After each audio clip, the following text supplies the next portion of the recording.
At the Consent Collective, we've put hope into our DNA. As someone who's been doing this work for nearly 20 years, I've actually never felt as hopeful as I do right now. It might not feel that we're living in a time that is abundant when it comes to hope, but we need to remember that as a species, we're hardwired to focus our attention on the loss, the risk, the thing to be frightened of. So sometimes it's our work to consciously look at the reasons to be hopeful. Some forms of change are so ambitious, they can only happen at the pace of generations.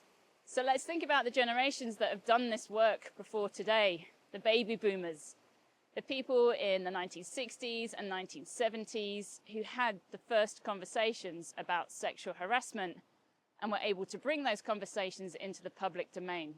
Now, of course, sexual harassment has existed for many, many generations, and I'm sure workplace sexual harassment has existed for as long as workplaces have. But can you imagine being part of those first conversations, realizing it's not just you, and then it's not just us, that this is something that society needs to be talking about? And how do you have those conversations if you don't have language? It wasn't until 1975 when Lynn Farley coined the term sexual harassment. In the UK, in 1983, we had the first case of sexual harassment going through an employment tribunal. I believe that was in Scotland. And in 2010, we had the Equality Act. And then last year, in 2024, we got the Worker Protection Act, placing this positive duty on all employers to be proactively preventing workplace sexual harassment. We are finally having proper conversations about the prevention of this stuff. And it doesn't even stop there, because going through Parliament right now and coming to a workplace near you probably next year, it's going to be the Employment Rights Act. And this is going to turn up the volume on those protective duties, making it that employers have to undertake all reasonable steps to prevent workplace sexual harassment. There are some amazing protections for whistleblowers now, like well done, Zelda Perkins and everybody else who's been lobbying so hard to make sure that people can't be silenced when they experience sexual harassment in the workplace.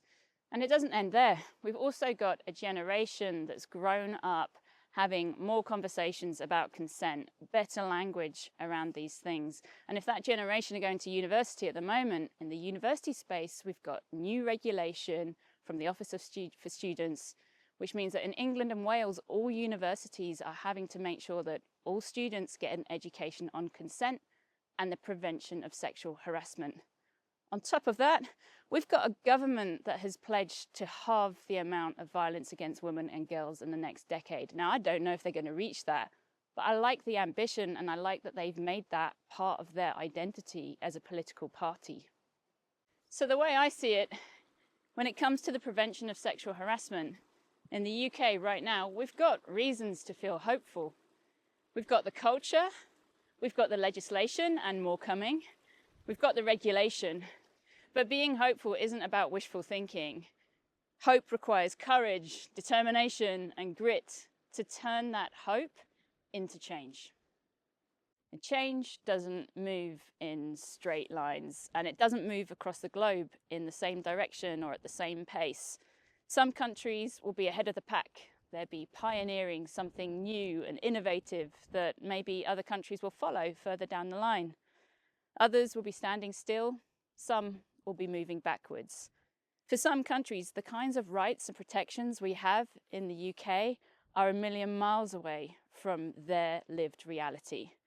So with our hope comes a responsibility, not just for ourselves, but a responsibility for all those people who have less reasons to feel hopeful.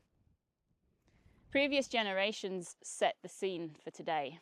They're the ones who started the conversations, who protested, lobbied. Now it's our turn. We get to be the generation that actually creates the change that not only they wanted to see, but we want to see, and future generations need us to realize.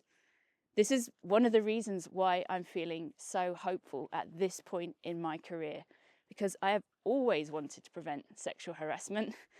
And it really feels like now is the time where that is the conversation that is happening in universities and in workplaces.